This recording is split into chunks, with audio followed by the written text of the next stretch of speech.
Graças a Deus, a paz do Senhor, louvado seja o nome do Senhor. Eu dou graças a Deus pela oportunidade que Ele me concede mais uma vez poder voltar a comunicar com vocês para trazer mais um comentário de uma das nossas lições, dessa feita a lição de número 6, de 9 de fevereiro de 2020. A lição de hoje ela tem como título A Sexualidade Humana. É uma lição muito interessante que vai nos mostrar exatamente sobre essa questão sexual dos seres humanos, e aí mais especificamente falando da sexualidade humana, que é exatamente tomando sexualidade como esse conjunto de caracteres especiais externos e internos de um indivíduo, ou a qualidade sexual de um indivíduo, seria a ideia da sexualidade. Aí no livro de Mateus, a leitura aí do textuário está no livro de Mateus, capítulo 19, o verso 4 e o verso 5, texto esse que aparece aí na leitura bíblica em classe, nos diz o seguinte: Ele, porém, respondendo, disse-lhes: Não tendes lido que no princípio o Criador fez macho e fêmea? E disse-lhes: Portanto, deixará o homem pai e mãe, e se unirá à sua mulher, e serão dois numa só carne. Um texto muito conhecido. Não irei explorá-lo agora, porque vai aparecer na leitura bíblica em classe, e nós estaremos fazendo um comentário sobre esse texto, quando Jesus ele fala para alguém que o inquire sobre essa questão da sexualidade humana do homem e da mulher criados por Deus.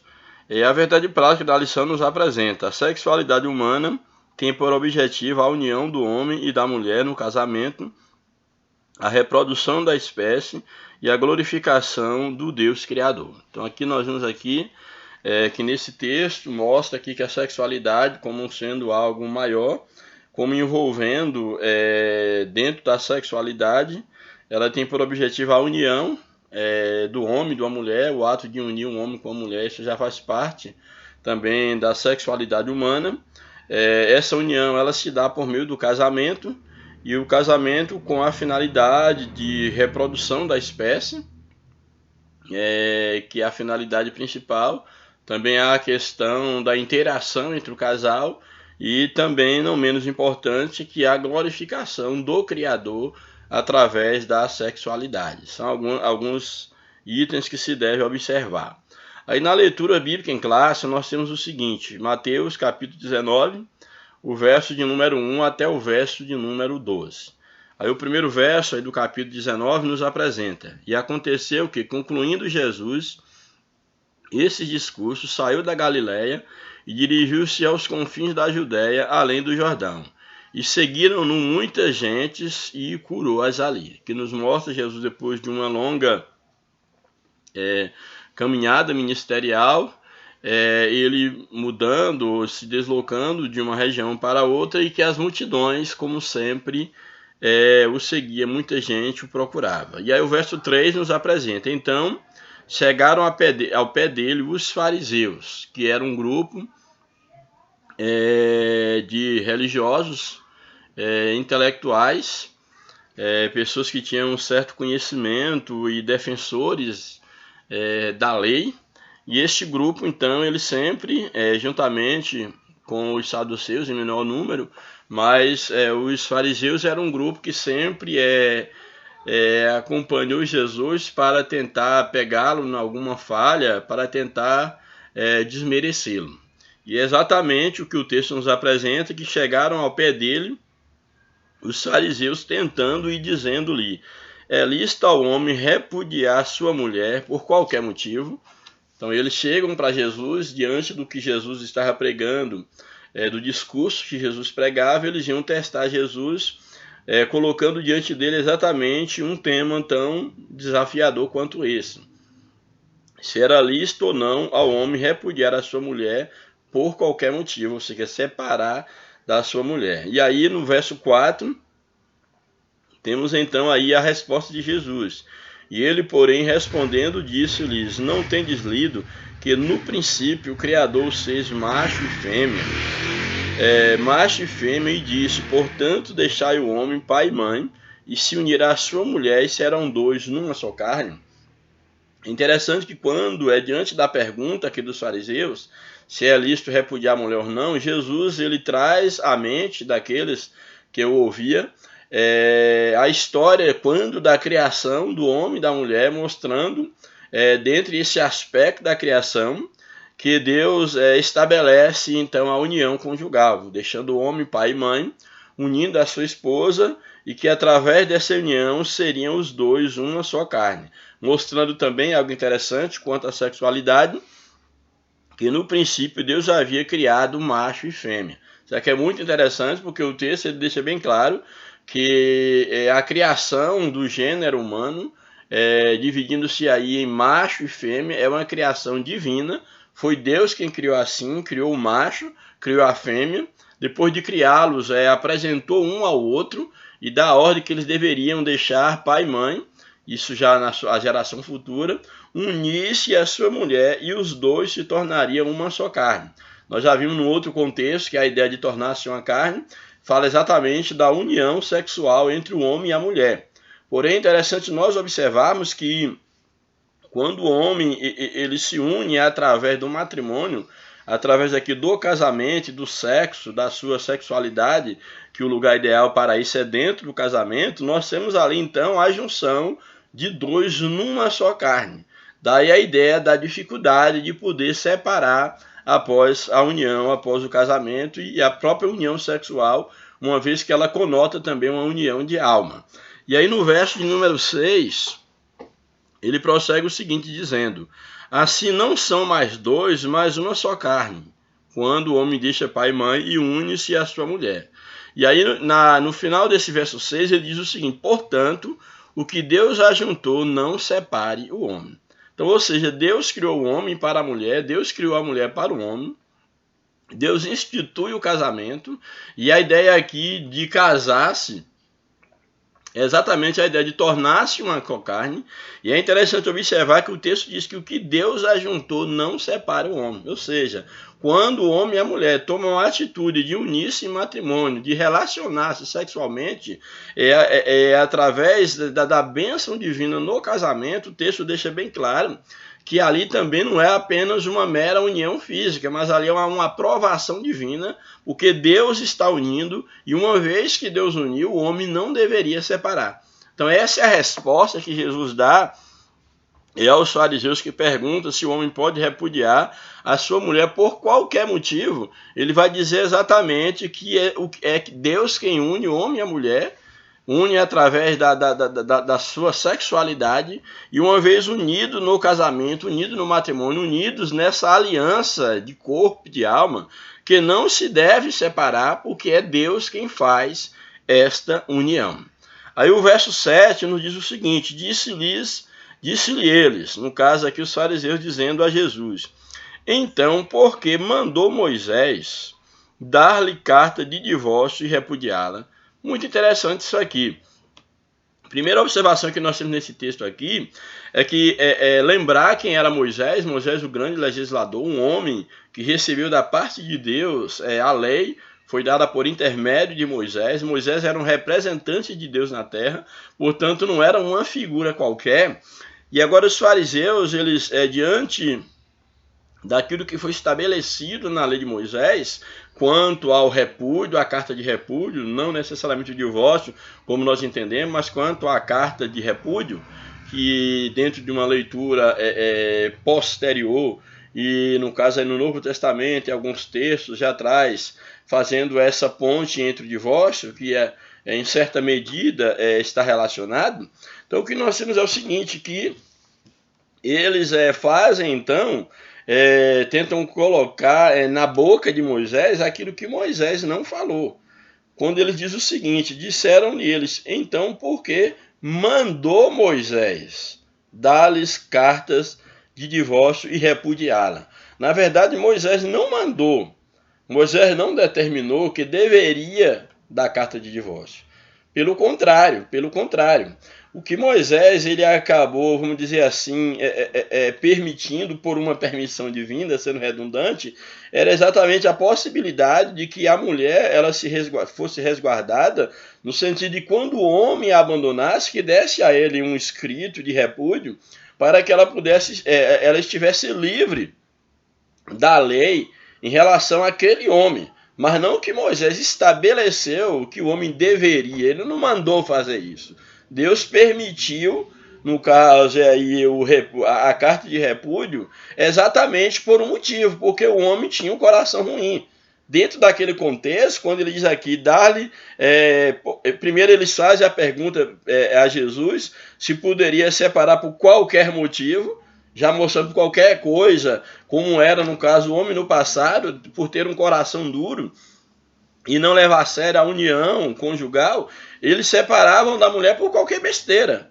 Se amanhecesse e não fosse com a cara da mulher, ou a mulher fizesse uma comida que ele não gostasse, ou ele achasse que a mulher estava ficando velha ou feia, ele simplesmente abandonava a mulher. Então, dentro dessa circunstância, por ele se tornar tão ruim, coração tão duro, Moisés então permite a carta de divórcio. E eles perguntam a Jesus exatamente isso, se poderia repudiar a mulher por qualquer coisa. Então ele vai colocar, na verdade, que Moisés, aí no verso de número 8, ele vai dizer assim, disse-lhes ele quem? Jesus, Moisés, por causa da dureza do vosso coração, porque vocês se tornaram tão maus, seus pais se tornaram tão ruins, então por causa da dureza do vosso coração, ele vos permitiu repudiar a vossa mulher. Permitir é uma coisa, mandar é outra coisa. Moisés não mandou que o homem largasse a sua mulher. Então, por causa da dureza, por causa da falta de perdão no coração de vocês, por causa da falta de amor, ele permitiu repudiar a vossa mulher. Mas, ao princípio, não foi assim. Jesus disse que no começo não era assim. Agora o homem ele se tornou tão ruim de coração, tão duro de coração, que chegou um ponto que Moisés permitiu a carta de divórcio para poder resguardar a mulher quanto à lei do marido. Mas no princípio não era assim, mostrando que não estava no coração de Deus a atitude de repúdio, de abandono do homem em relação à mulher. Aí o verso 9 nos diz o seguinte, eu vos digo, porém, que qualquer que repudiar a sua mulher, que largar a sua mulher, não sendo por causa de prostituição, ou no caso de adultério, e casar com outra, comete adultério com essa outra que casar, e o que casar, o homem comete adultério, porque casa com outro, e quem casar com a repudiada também comete adultério. Então o texto aqui está deixando, em primeiro lugar, apresenta que o ato de repudiar é uma dureza do coração, ou seja, mesmo tendo dificuldade no casamento, até motivos que aparentemente justifiquem o divórcio, até mesmo a traição, até mesmo no caso do adultério, não que deva fazer isso, mas se o coração tiver a capacidade de perdoar, o remédio melhor ainda é a reconciliação. É o perdão, e existem implicações nisso quanto à confiança, como vai ser tocado no relacionamento. Sim, isso aí ninguém pode tapar o sol com a peneira. Porém, se houver a possibilidade do perdão, se o coração for quebrantado nesse sentido, não for tão duro, no sentido de fazer valer um capricho, ainda o ideal seria o perdão. Então aqui Jesus coloca que Moisés, ao permitir, no caso ali, a carta de repúdio, era por causa da dureza do coração deles. Porém, o que Jesus vai dizer aqui, que a não ser por causa de prostituição, no caso o marido, no caso, prostituiu com alguém, ou adulterou a mulher, vice-versa, seja por parte do marido ou por parte da mulher, que nesse caso aí é permitido, no caso, a carta do divórcio. Então, nesse caso, a não ser por prostituição, e quem fizer isso, se casar com outra, aqui, olha, eu vos digo, porém, que qualquer que repudiar sua mulher, não sendo por causa de prostituição. Essa é a única, vamos dizer assim, condição, ou possibilidade, não mandamento, mas possibilidade da carta de divórcio. Então, nesse caso, sim, aí é permitido divorciar. Porém, ele diz o seguinte, que não sendo por esse caso, sendo por outro motivo qualquer, como eles faziam no passado, que isso era exatamente um adultério. Então quem casasse com esse homem que largando a sua mulher casasse com outro, ele estaria adulterando, e quem casasse com a mulher repudiada também estaria cometendo adultério, que é um pecado contra Deus, contra a família. Verso 10, disseram-lhe seus discípulos. Se é assim, aí os discípulos agora não são mais os fariseus, agora os seguidores de Jesus, eles então questionam o seguinte, olha, disseram-lhe seus discípulos, se é assim, ou se é assim é a condição do homem relativamente à mulher, em relação à mulher, e vice-versa, não convém casar. Aí os discípulos chegam à conclusão, olha, se é desse jeito, somente nesses casos, em quem deve dar, no caso, a carta do divórcio, então é melhor ficar solteiro. É melhor não casar se essa é as condições. E é interessante que Jesus, nós vamos ver aí no decorrer da lição, que a moral divina e o que Jesus estabelece em relação à fidelidade, em relação à fidelidade conjugal, é bem mais radical ainda.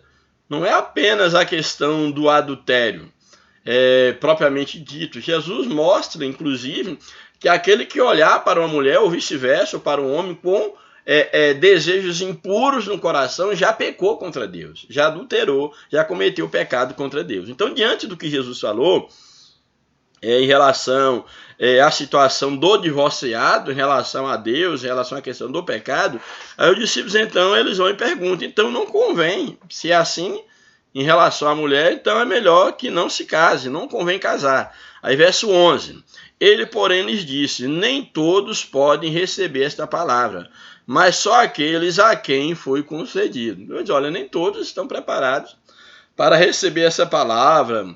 No caso, essa palavra tomar essa atitude, aqui no caso que os discípulos falaram, em relação a essa atitude, quando ele diz, então, não convém casar. Aí Jesus diz, olha, mas nem todos podem receber essa palavra. Nem todos conseguem ficar sem casar.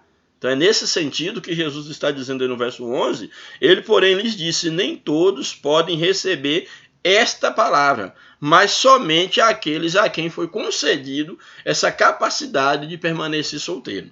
Aí no verso 12 ele vai dizer o seguinte, porque há eunucos que assim nasceram do ventre da mãe, ou seja, existem aqueles que já nascem eunuco, que é uma pessoa, no caso, normal, porém, nasce com essa condição de serem eunucos, de poder ter uma vida sossegada, de poder viver a sua vida naturalmente, sem necessariamente, vamos dizer assim, decide ou tem essa capacidade, e são poucos, de viver solteiro. Então, há aqueles que, como um ministério, vamos dizer assim, eles nascem com esse dom, eu diria que é um dom, nesse aspecto aqui, nesse sentido, não colocando como um defeito, como uma doença, mas o que Jesus está colocando aqui é no sentido bem específico, diz o que há eunucos que nascem desde o ventre da sua mãe, ou seja, que, em certo sentido, tem essa disposição para viver solteiro, e há eunucos que foram castrados pelos homens, aqueles que se tornaram eunucos porque foram forçados a isso por meio dos homens, e há aqueles que castram a si mesmos por causa do reino de Deus, é aqueles que, apesar dos desejos sexuais, da vontade de casar, de constituir uma família, eles preferem castrar-se nos seus sentimentos, castrarem-se nos seus desejos para poder servir a Deus. Então aqui Jesus apresenta, e quando diante da palavra dos seus discípulos que não convém casar, ele vai apresentar essas três classes de pessoas que, no caso, não casam, que seriam aqueles que, de nascença, eunuco de nascença, tem essa capacidade de nascença, de poder, no caso, não ter o seu desejo sexual aguçado, nem, no caso, aqui é bom deixar bem claro, nem para se relacionar, no caso, para a relação hétero, nem para a relação homossexual, que vou deixar muito bem claro. É simplesmente aqueles que nascem, mas não têm esse desejo para o casamento, preferem ficar sozinho. Há aqueles que são castrados por uma punição da lei ou punição de homens, e há aqueles que, apesar do desejo sexual, eles procuram sacrificar o seu desejo, a sua carne, para poder servir a Deus em prol do reino dos céus. E aí ele fica dizendo, quem pode receber isso, que o receba. Mas o certo é que Jesus, ele deixa bem claro qual deve ser a relação no casamento e a posição do homem quando comprometido com a mulher, ou a mulher comprometida com o homem, dentro de uma relação de casamento. Aí, indo para o comentário aí da lição, nós temos aí, a lição está dividida em três tópicos. O primeiro tópico, ele fala sobre Deus criou apenas dois sexos. O segundo tópico fala sobre objetivos da sexualidade humana. E o terceiro tópico fala das distorções da sexualidade. Isso aqui é muito interessante, esta lição. Aí, na introdução, nos apresenta que a aula de hoje veremos o que a Bíblia ensina ou prescreve acerca da sexualidade humana. Apesar de ser um assunto exaustivamente debatido, já explanado, está sempre envolto a controvérsias, a questão envolvendo a sexualidade. Por essa razão, recorrer à palavra de Deus nunca que é demais, nós estamos recorrendo à palavra de Deus para buscar orientação, o verdadeiro modelo de como nós devemos desenvolver com decoro, com santidade a nossa sexualidade. Então nós vamos ver exatamente sobre isso nessa lição. O primeiro tópico da lição, Deus criou apenas dois sexos. Deus criou apenas dois sexos. Aqui o comentarista coloca o masculino e o feminino. Eu não gosto muito dessas expressões, masculino e feminino, porque isso dá muita margem para distorções quanto ao verdadeiro sentido da criação divina. Então, aqui no lugar de que Deus criou dois sexos, o masculino e o feminino, eu preferia, no caso aqui, que o comentarista colocasse o macho e a fêmea, como nós temos lá na Bíblia, e como biologicamente falando é o mais correto em se abordar. Então Deus criou dois sexos, no caso aí o macho e a fêmea, e além dessa fronteira, ou seja, o que passar disso, dessa definição do macho e da fêmea, um segundo, um terceiro, um quarto, um outro, vamos dizer assim, sexo ou gênero, aí agora encaixa, que surgir, não passa de pecado e abominação diante do Criador e Senhor de todas as coisas. Então aqui eu chamo a atenção, logo no primeiro subtópico desse tópico, nos mostra a definição de sexo. Primeiro eu quero deixar bem claro, como já fiz em outros momentos, que há uma diferença entre a ideia de, no caso, de gênero e sexo. Gênero é uma coisa e sexo é outra coisa. Gênero é uma questão conceitual, gênero é uma questão gramatical. Por exemplo, eu posso falar em relação ao ser humano, o homem, a palavra homem é uma palavra do gênero masculino, a palavra mulher é uma palavra do gênero feminino. A palavra, por exemplo, cachorro é do gênero masculino, cadela é do gênero, no caso, feminino. Mas também eu posso aplicar a seres inanimados, eu posso colocar o lápis, é uma palavra do gênero masculino. A caneta é uma palavra do gênero feminino. O portão, uma palavra do gênero masculino. A porta, uma palavra do gênero feminino. Então, no caso aí, a caneta, o lápis, o portão, a porta, não tem sexo, não é macho e fêmea, é apenas um gênero. Entende? Então, a expressão gênero, ela é uma expressão meramente gramatical e nós não podemos confundir gênero com sexo. Então, a ideia aí da ideologia de gênero, diz, não, gênero é apenas um conceito. Sim, está correto, gênero é apenas um conceito, porém, a ideia de macho e fêmea não é um mero conceito, é uma constituição biológica, é uma questão biológica. Então, na biologia, na ciência, existe o macho e a fêmea. O macho em relação ao ser humano e a fêmea, o macho em relação ao animal e a fêmea, etc. Então, entre os seres vivos, nós vamos ter aí o macho e a fêmea. Então, isso não é conceito, isso não é uma questão meramente gramatical. apesar que o nome macho possa ser, mas quando eu digo a palavra macho e fêmea, eu estou falando da constituição, da questão da sexualidade mesmo. Então Deus, no princípio, criou apenas dois sexos, é o macho e a fêmea, certo? Então isso é bom que fique muito claro. Então o primeiro subtópico, definição de sexo. O sexo pode ser definido, de acordo com o dicionário de Wise, Antônio Wise, como o que é o sexo? O sexo é a conformação, a estrutura, a conformação física, orgânica, celular, particular, que permite distinguir o homem, o macho, da fêmea, o homem e a mulher. Um outro termo também, que nós comumente conhecemos, homem e mulher. Sabemos que quando eu digo homem, está tratando, no caso do macho, mulher está tratando da fêmea. Alguns pegam também, não, mas homem, a palavra homem e mulher, isso é apenas um conceito. Sim, é um nome dado.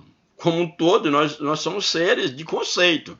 Porém, a ideia aqui que tem que ser entendida é que quando eu digo homem aqui, no sentido biológico, eu estou referindo ao macho. E mulher, estou referindo à fêmea, para que fique muito bem claro. Então, aqui está definindo que sexo é a conformação física, orgânica, celular, particular, que permite distinguir não apenas homem e mulher, mas o macho e a fêmea, atribuindo-lhes papel específico na reprodução. Então, o sexo, ele, dentre os vários conceitos que se pode dar à questão do que é o sexo, é exatamente essa conformação física que vai distinguir o macho da fêmea e o papel de cada um dentro da reprodução sexual, dentro do processo específico de reprodução. Então, nós podemos, por exemplo, ver a palavra sexo. Como é uma palavra muito abrangente, não, mas o que é sexo? O sexo é a prática, é o nome dado, a prática do ato. Nome dado como sexo. Mas sexo, nesse sentido aqui,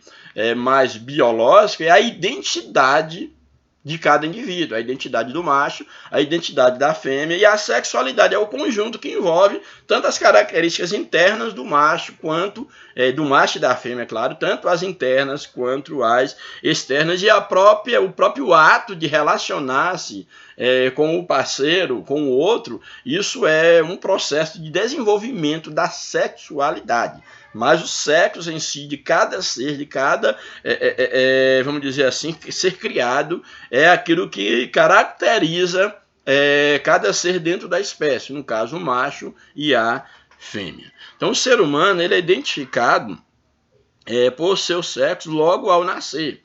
Hoje, aliás, isso aqui é interessante, que quando nasce, isso principalmente mais no passado, a primeira coisa que interessa, no caso aqui, aos pais, é exatamente saber o sexo, se é, no caso, um macho ou uma fêmea. E aí, no caso aqui, mostra que hoje, aliás, já se sabe o sexo da criança, ainda em seu período de gestação, já tem a tecnologia para isso. Logo, o sexo não é o resultado de uma engenharia social e política, como o querem os ideólogos do gênero. Então aqui é muito interessante, mostrando que a ideia do sexo não é uma criação cultural. A ideia do sexo, no caso aí do macho e da fêmea, não é uma criação social, não é uma criação política, não é uma criação cultural, é algo biológico. Então isso é ciência, e é necessário que nós não deixemos nos confundir com os discursos dos ideólogos do gênero, querendo fazer com que as nossas crianças, os nossos pais, eles iam entender que depois que a criança ela tornar consciente de si, é que ela vai escolher se ela quer ser, no caso, macho ou fêmea.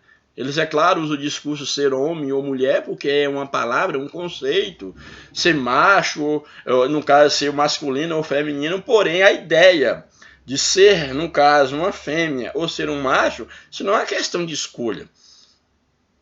A escolha, eu diria que ela foi feita no momento quando da fecundação do óvulo com o espermatozoide, nesse processo biológico, já se definiu, já se escolheu, já se definiu a natureza do novo ser.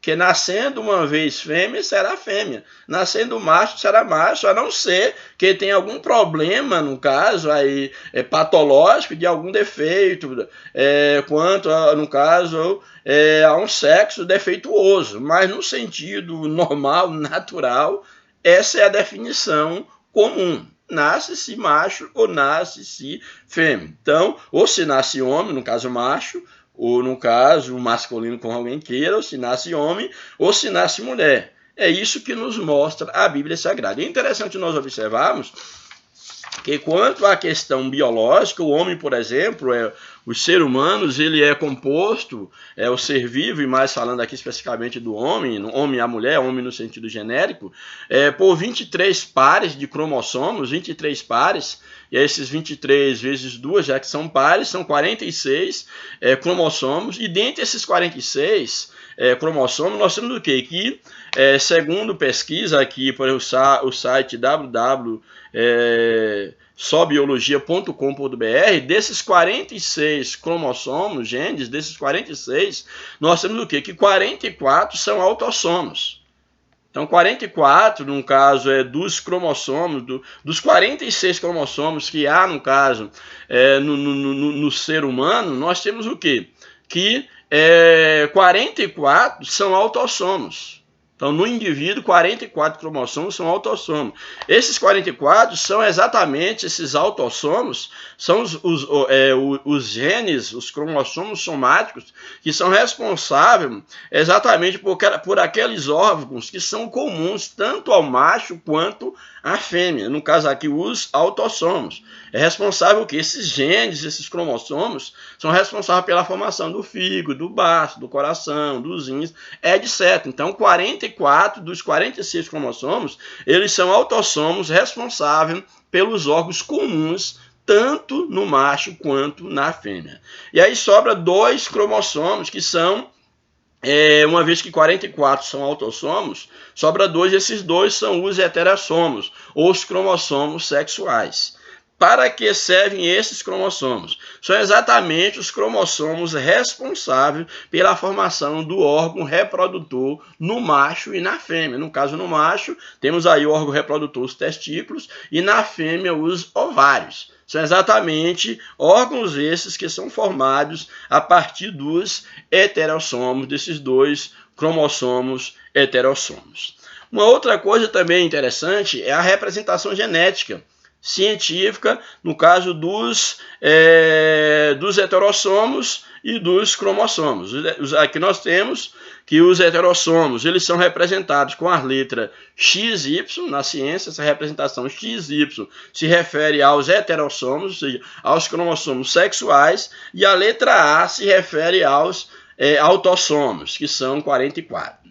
E ainda mais especificamente, pegando os heterossomos e os cromossomos, agora formando pares, trabalhando com cada par dentro da genética do macho e do fêmeo, o que nós temos aqui? Juntando aí os autossomos, que é representado pela letra A, e o cromossomo e os heterossomos, então os autossomos, representado por A, e os heterossomos, representado pela letra XY.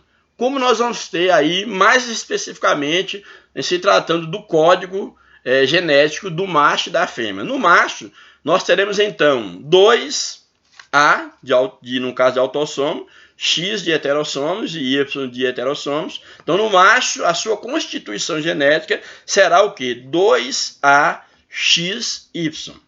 Essa é a representação, é o código genético do macho.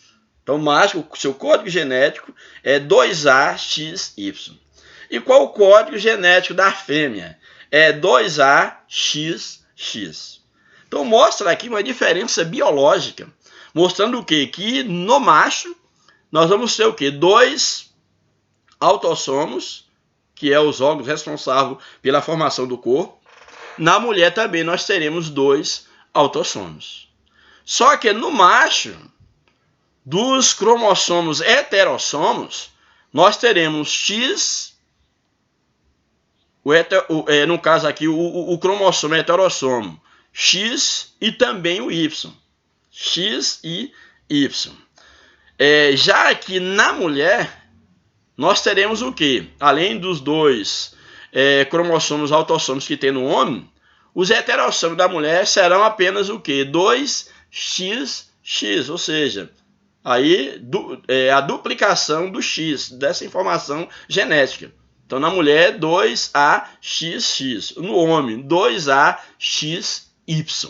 Isso é científico, isto é algo biológico, que mostra que por mais que alguém queira fazer uma cirurgia para tirar, no caso, mudar a aparência, para poder, quem sabe, tirar o órgão genital, tirar o pênis, colocar uma vagina, etc., por mais que muda externa e internamente, o macho continuará sendo macho.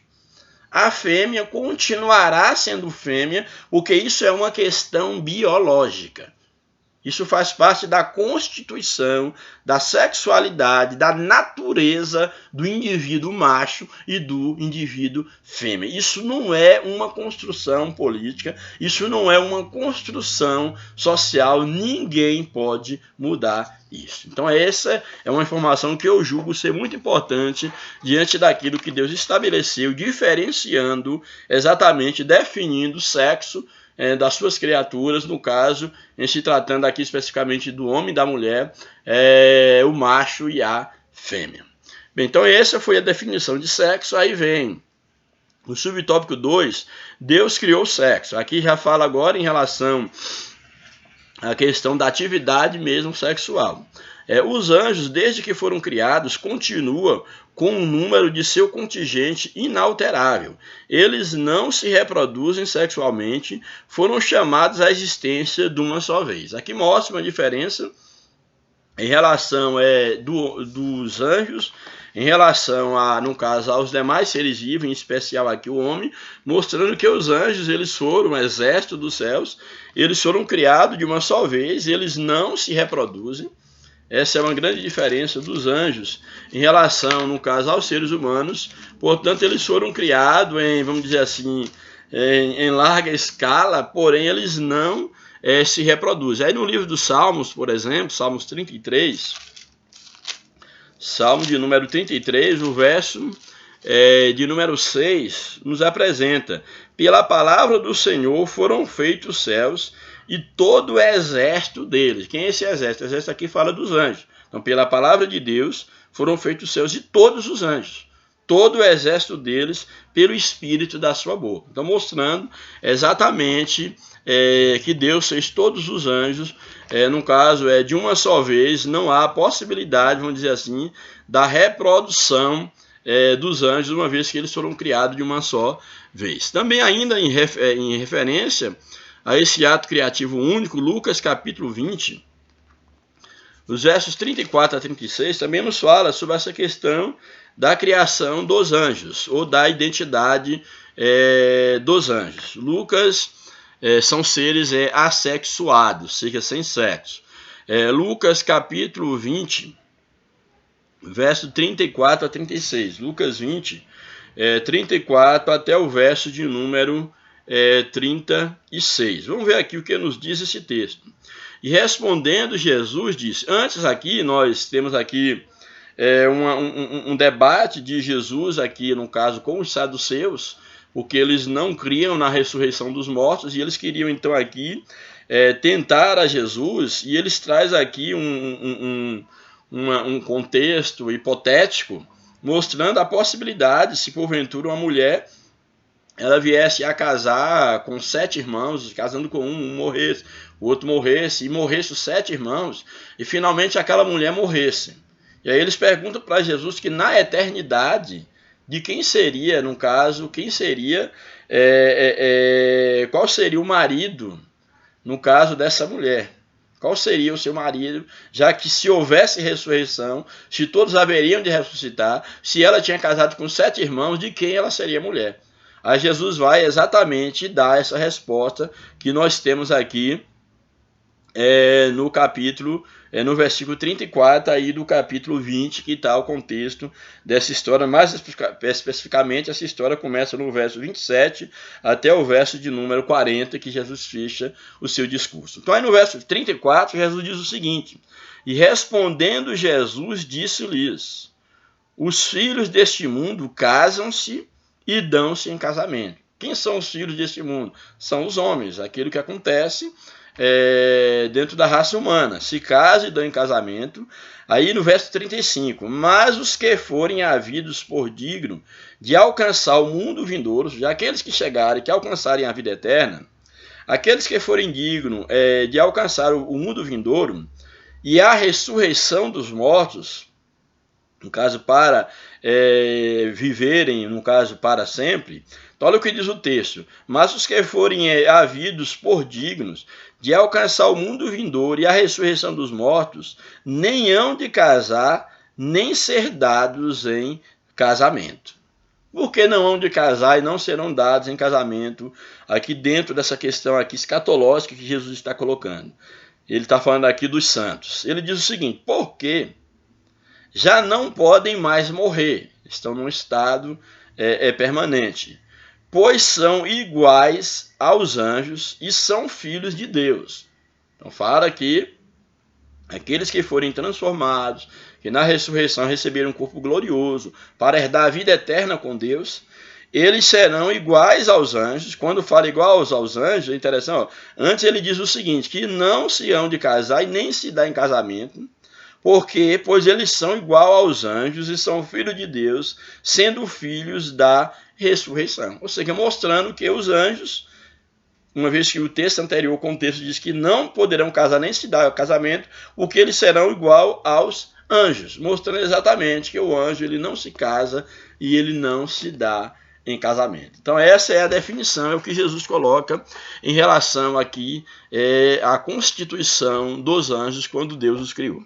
Então aqui nesse tópico aqui que nós estamos lendo, mostra exatamente, faz esse contraste, mostrando que os anjos, desde que foram criados, eles continuam o mesmo número, que Deus os criou de uma vez só, eles não se reproduzem, como nós já lemos o texto dessa passagem, exatamente por isso seu número continua sendo igual.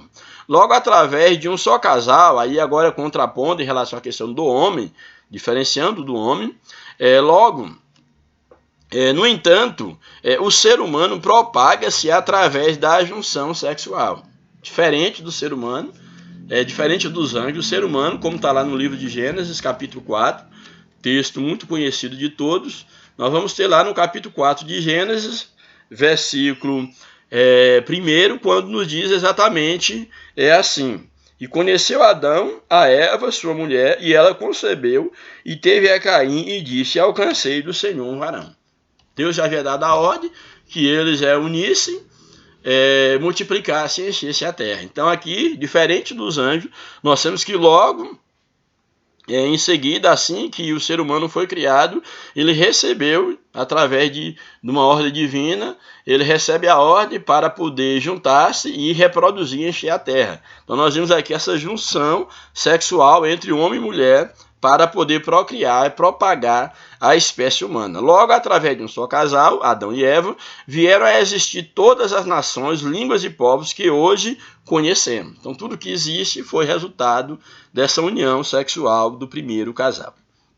O sexo foi criado por Deus, não é uma invencionice humana, não é o homem que inventou o sexo. Também é bom deixar bem claro que o pecado original não foi o sexo, mesmo porque quando Deus criou o homem, Adão e Eva, Deus já lhes deu a ordem para que fizessem sexo, que era exatamente multiplicar e encher a terra.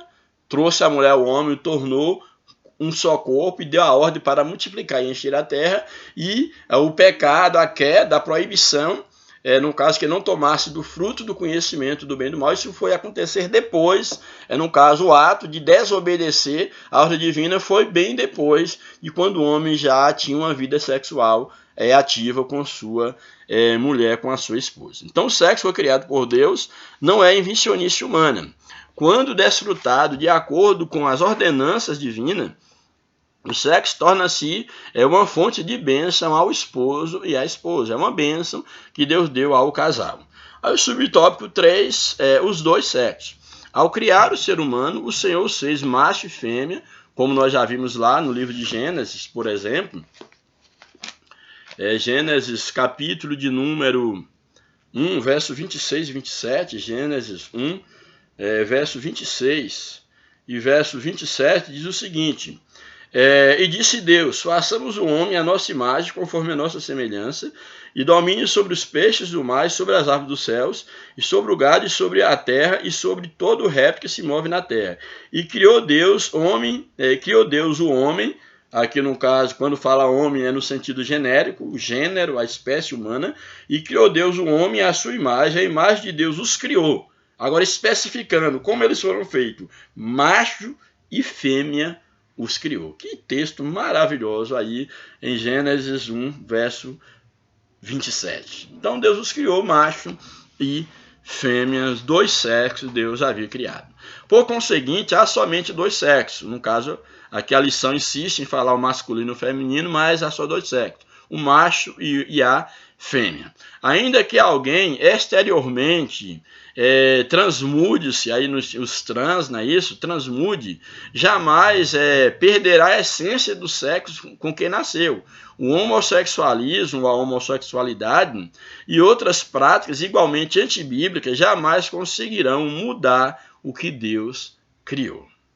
Então jamais conseguirá mudar uma lei biológica. E o tópico 2. Objetivos da sexualidade humana. O sexo foi criado por Deus tendo em vista 3 objetivos. O primeiro foi a procriação, foi o primeiro objetivo, é a procriação da espécie humana. Um outro, a união de um casal unir-se com o outro, que é o lugar, essa união conjugal é o lugar exatamente ideal para a prática do sexo, e a glória divina. Primeiro, a procriação, primeiro subtópico.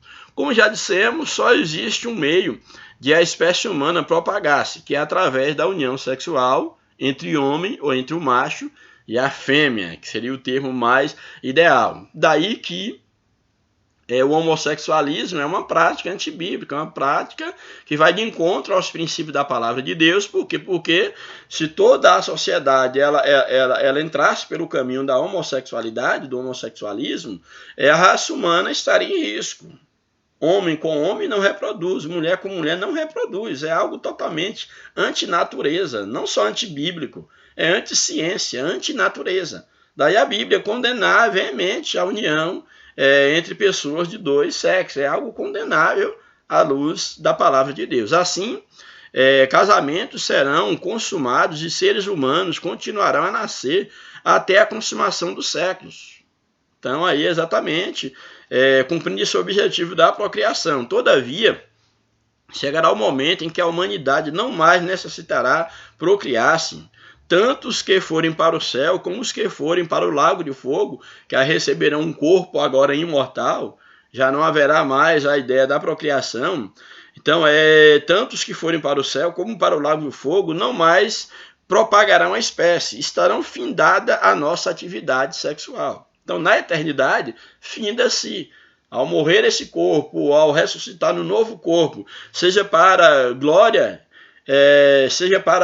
e prazer eterno, para vergonha e tristeza eterna, encerrará-se a atividade sexual. Já não haverá mais essa atividade, estará totalmente findada, porque o ser humano agora não será nem mais carne e nem sangue.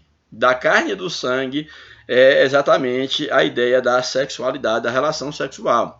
Os salvos teremos um corpo de glória, seremos semelhante aos anjos. Aleluia. Então aqui nós temos o primeiro propósito do sexo, que é exatamente a procriação.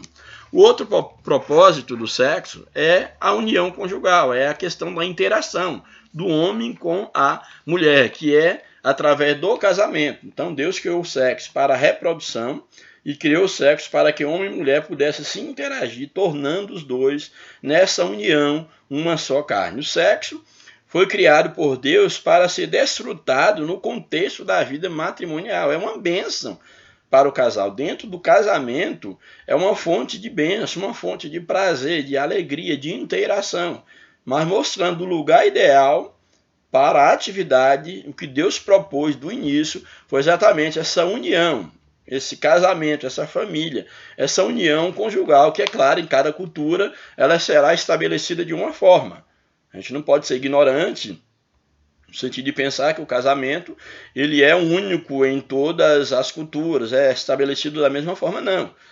tanto as questões legais, as implicações do casamento, isso vai variar de cultura para cultura. Mas uma coisa é certa à luz da Bíblia, que o sexo ele foi dado como uma fonte de prazer dentro do ato conjugal, dentro do casamento, do compromisso da mulher com o seu marido, no caso aí do macho com a fêmea. Então o sexo foi criado por Deus para ser desfrutado no contexto da vida matrimonial, que é deixará homem, pai e mãe, unir-se à sua mulher, e serão ambos uma só carne. O sexo, quando praticado antes e fora do casamento, afigura-se como uma ofensa e um pecado perante o Criador. Então, o sexo, por exemplo, entre solteiros é a fornicação. O sexo entre um casado com um solteiro com outra pessoa casada que não seja no seu marido ou a esposa é um adultério. No caso, a venda do corpo para ganhar dinheiro, pelo mero prazer, isso é o que nós chamamos de o pecado da prostituição. Então, no casamento, porém, une o casal, o sexo, no caso, dentro do casamento, o sexo une o casal e perpetua os laços entre o homem e a sua esposa. É uma fonte de bênção dentro do casamento. Terceiro subtópico, um outro objetivo do sexo, nós vimos a questão da procriação, da união conjugal, e um outro objetivo é a glória de Deus. O sexo não é uma atividade meramente fisiológica ou recreativa, que é muito interessante. Daí o perigo que essa sociedade ela tem enfrentado e tem trazido para a humanidade é exatamente usar o sexo como uma recreação. Ele não é apenas um ato recreativo. Por quê? Porque o sexo também ele foi dado ao homem para a glória de Deus. Por que para a glória de Deus? Que nós vamos convir que Deus, a Bíblia diz que Deus fez o homem segundo a sua imagem e a sua semelhança. Deus colocou sua imagem e semelhança lá no primeiro casal. Foram criados à imagem e à semelhança de Deus. Porém, para eles foi dado a ordem para reproduzir outros seres humanos que receberiam de Deus também a imagem e a sua semelhança. Então, Deus cria o homem para a sua glória, e o que advém, o fruto da união entre, no caso, o homem e a mulher, entre o primeiro casal, o que surge dessa união é exatamente também para a glória de Deus, porque também é imagem de Deus. Você já parou para pensar nisso? Se o sexo é uma maneira de reproduzir, de perpetuar a espécie, e o homem é a imagem de Deus, então o sexo também foi dado para a glória de Deus. Louvado seja o nome do Senhor. Na Bíblia há um livro dedicado à beleza da vida conjugal, que é o livro de Cantares de Salomão, e retrata o relacionamento entre homem e mulher. A beleza do ato conjugal é retratado no livro de Cantares de Salomão. Aliás, a Igreja de Cristo é apresentada como a noiva do Cordeiro. Pode haver algo mais glorioso? Então Deus, de fato, ele estabeleceu, deu ao homem essas potencialidades para a glória do seu nome. Aí o último tópico da lição, o tópico número 3, distorções da sexualidade. O sexo, quando praticado antes ou fora do casamento, gera iniquidades e abominações, que é o caso da fornicação, o adultério, o homossexualismo. É um tipo também de pecado contra Deus, pecado sexual, fornicação, adultério, o homossexualismo, que é chamado de sodomismo também, e ideologias nocivas como essas. São coisas abomináveis, quando foge do propósito de Deus para o sexo. Aí o primeiro, a fornicação. Fornicação é uma relação, como já falei, é um relacionamento sexual antes do casamento, é algo condenável à luz da palavra de Deus. A Bíblia condena a fornicação. Aí em 1 Timóteo, por exemplo, nós podemos ler um texto sobre a questão da fornicação. 1 Timóteo, capítulo 1, verso 10. 1 Timóteo 1, verso 10, nos diz o seguinte: para os fornicadores, para os sodomitas, que é, no caso, o homossexualismo, para os roubadores de homens, para os mentirosos, para os perjúrios, e para os que são contrários à sã doutrina, conforme o evangelho da glória de Deus, bem-aventurado que me foi confiado. Aí mostra, sabendo o quê? Sabemos que ele coloca aqui no verso anterior, sabem, porém, que a lei é boa, se alguém dela usa legitimamente. Sabendo isso, que a lei não é feita para os justos, mas para os injustos, aí vai listando. A lei aqui é a lei de Deus, para punir. Aí vai listando para os injustos, para, no caso, os obstinados, para os ímpios, etc. Vem os fornicadores, os sodomitas, os roubadores de homem, etc.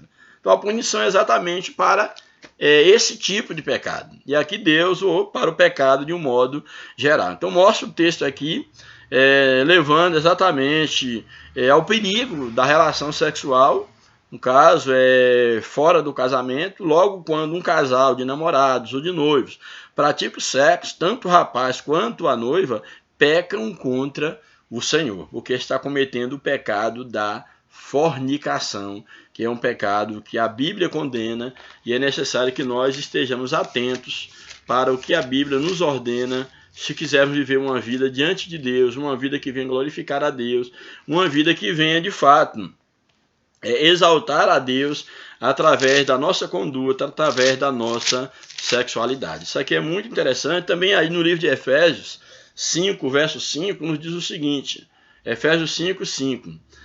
Porque bem sabeis isso, que nenhum fornicador, ou impuro, ou avarento, o qual é idólatra, tem herança no reino de Cristo e de Deus. Então mostrando aqui que Deus é contra o pecado da fornicação.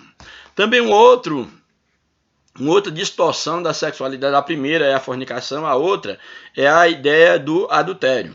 A fim de proteger a harmonia conjugal, o Senhor decretou lá em Êxodo capítulo 20, verso 14, não adulterarás. Esse é um mandamento cujo valor, cujos princípios continuam valendo até os nossos dias e sempre valerá. Então, não adulterarás. Então, adultério é exatamente uma distorção da sexualidade. Jesus, no Sermão da Montanha, condena não somente o ato do adultério em si, mas ele condena a própria cobiça. Mateus, capítulo 25, por exemplo, nós temos aí um texto bastante conhecido e muito significativo, quando Jesus ele vai abordar a questão do adultério, Mateus, aí, capítulo de número 5, verso 27 e 28. Mateus 5, 27 e 28. Nos diz o seguinte, Mateus 5, 27 e 28. Diz-nos o texto da palavra de Deus.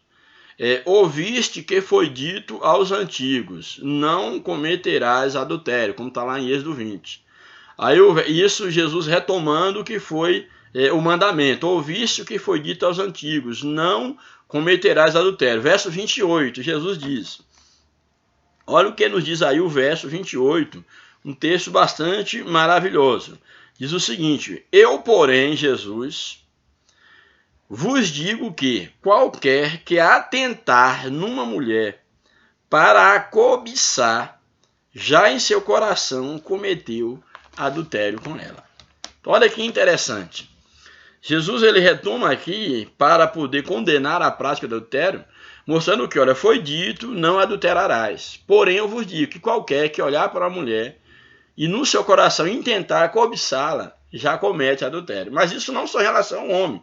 Uma mulher também que olhar para o homem e cobiçá-lo no seu coração, ele também está cometendo um adultério à luz da Bíblia. Já que aqui toma uma figura masculina, por ser uma sociedade patriarcal, dentro desse contexto ali em que Jesus estava, mas é interessante nós observarmos que Jesus ele radicaliza a questão do pecado, no caso do adultério, não só para a prática, no caso de alguém que é casado, uma prática sexual fora do casamento, mas a própria intenção do coração, a própria cobiça no coração já é classificada como um adultério. Uma outra distorção da sexualidade é o homossexualismo, que é uma prática abominável aos olhos de Deus.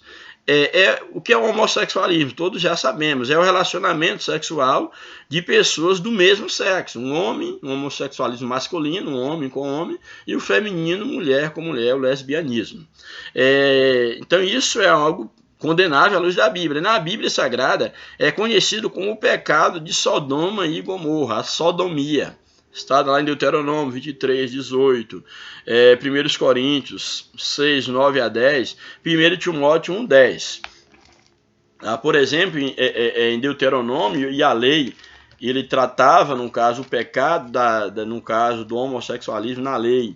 Ela era bastante radical na maneira como tratava. Não que Deus ele é tolerante ao pecado, mas a lei havia uma severidade no sentido da punição imediata. Então nós tínhamos lá em Deuteronômio, por exemplo, 23:18, nós temos o seguinte, Deuteronômio 23, verso 18.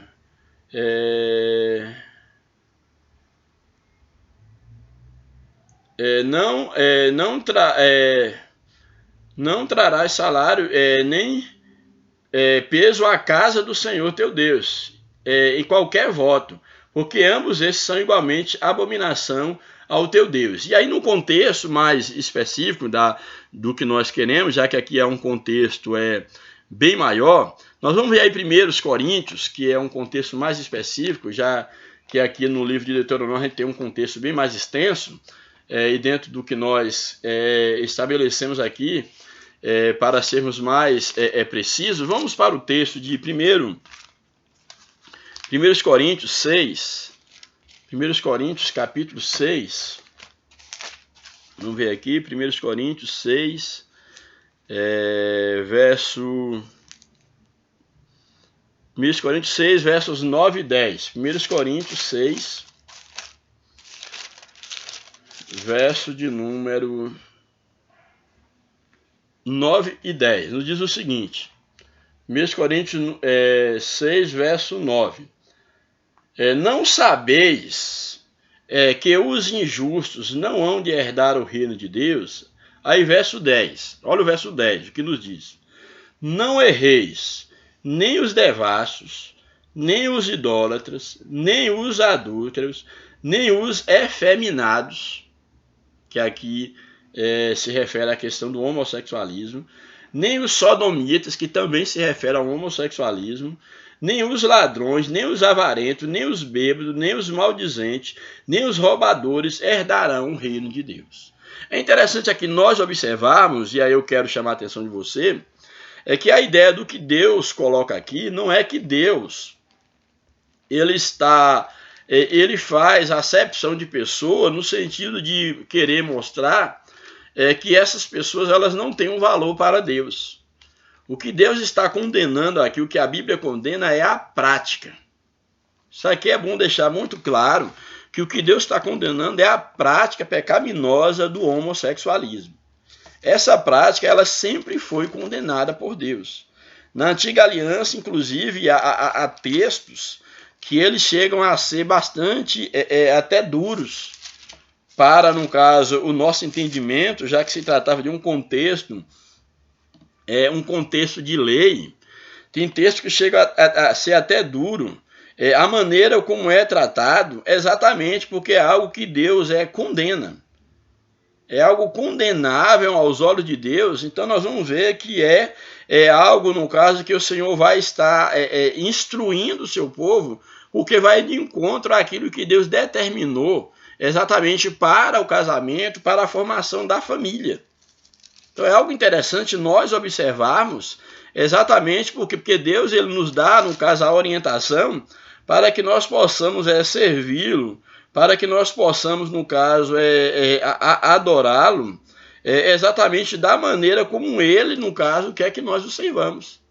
Então, muitas das vezes, quando nós, o homem, às vezes, diante de um texto como esse, por exemplo, ele não entende a severidade do texto, porque ele acha assim, não, mas Deus está fazendo algo ruim, Deus está fazendo acepção de pessoas. Mas, na verdade, não.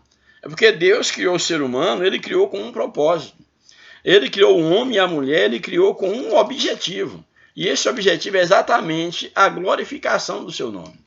E nós vimos aqui que o texto deixa bem claro, no texto que nós lemos aí de Coríntios, que são coisas que são abomináveis aos olhos de Deus.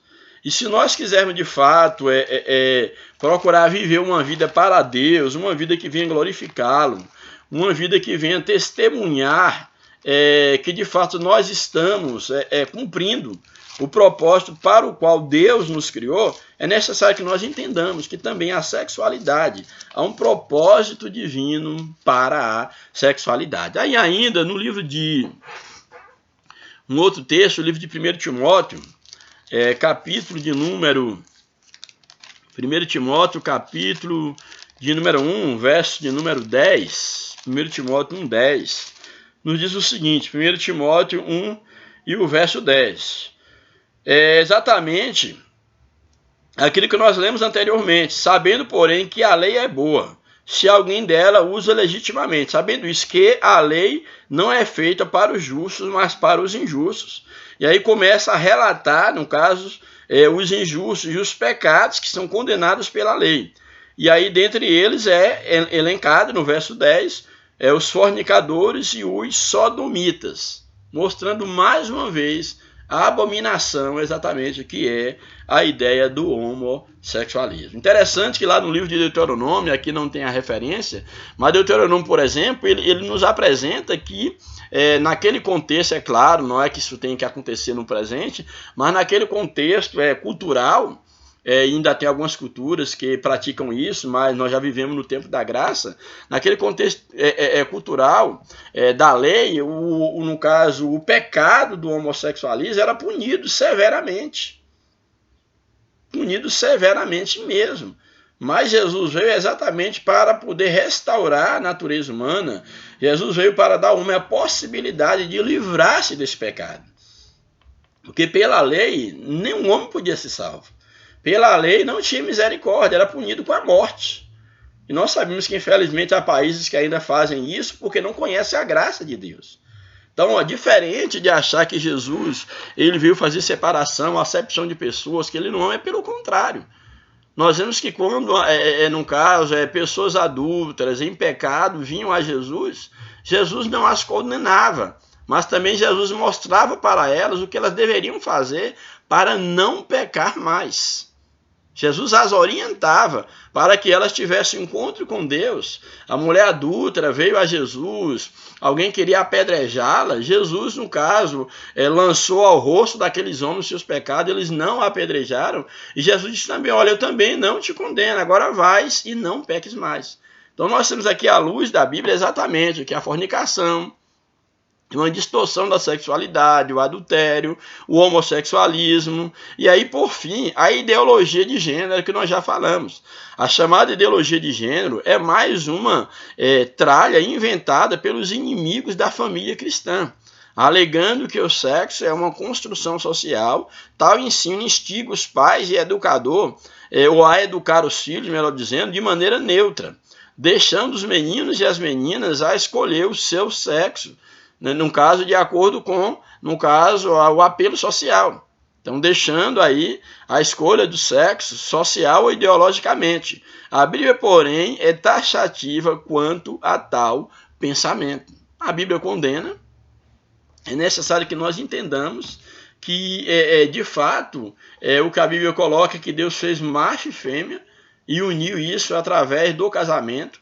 E é Deus quem faz essa união, e qualquer uma outra forma da prática sexual, seja por meio da fornicação, do adultério, do homossexualismo, seja lá qualquer outra prática que for, por meio da prática do sexo com animal, seja lá o que for, tudo isso é condenável à luz da palavra de Deus.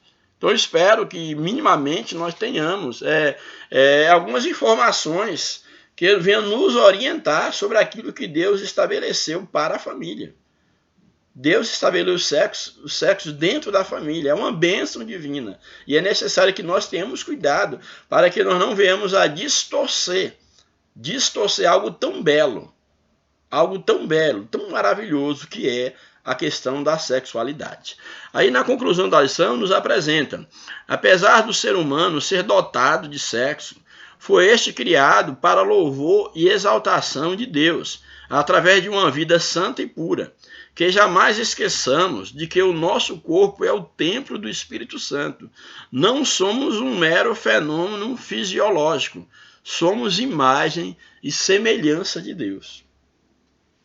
Grave isso, nós somos imagem e semelhança de Deus.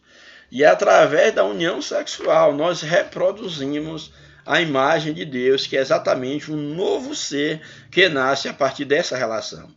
Então, que nós possamos entender, através dessa lição, que nós possamos entender qual o propósito de Deus, qual a bênção de Deus para a sexualidade humana. E que nós temos uma grande responsabilidade diante de Deus de como nós estamos conservando o nosso vaso, a nossa vida, para a glória de Deus. Se nós estamos louvando, exaltando, se nós estamos glorificando a Deus através da nossa vida, do nosso corpo, ou se nós estamos profanando a santidade divina. Então, fuja de tudo aquilo que venha contra a vontade de Deus para a sua vida, para que a bênção de Deus também esteja sobre a sua vida, sobre a sua sexualidade. Que Deus nos abençoe, um grande abraço e até a próxima oportunidade, em nome de Jesus. Amém.